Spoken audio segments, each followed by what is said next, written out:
So Nia and I had a chance to go to lunch yesterday for me to say thank you. I will never forget though, meeting Nia Blair, and we had this conversation, we were having breakfast, I believe, at Eric's. And she was drilling me. I thought, who's doing the interviewing? She was asking some really pertinent questions. And at the end of the whole process, I actually have a friend who knew Nia, that I checked Nia out before, brought her in for an interview. And I followed up with my friend from LSU and said, whoa, I got drilled by her. And she said, well, I know what this was all about. She wanted to make sure she could work for you. Her whole thing was, I wanted to make sure this is something I wanted. It was a great place to be. And clearly I didn't fail the task. And we convinced her to come and be our first director. It is rare in higher education that you ask someone to literally start a department from scratch. And Keith and I said to her, you have a blank slate.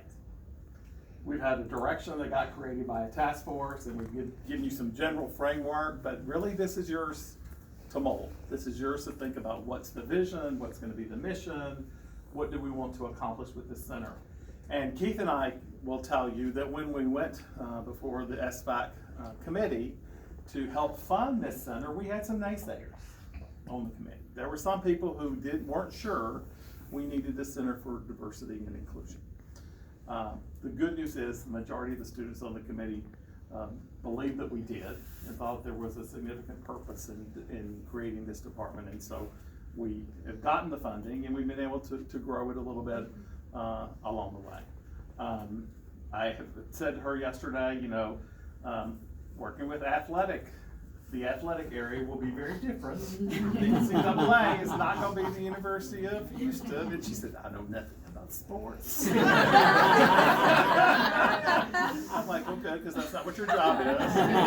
Your job is to continue to do your work in diversity and inclusion, just with a different audience and a different group of folks.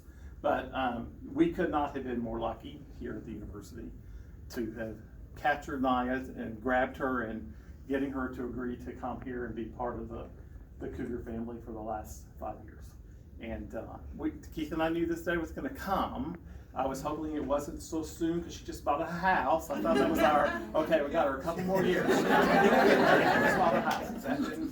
That didn't stop her, but that's okay. But thank you again for all that you have done for the university.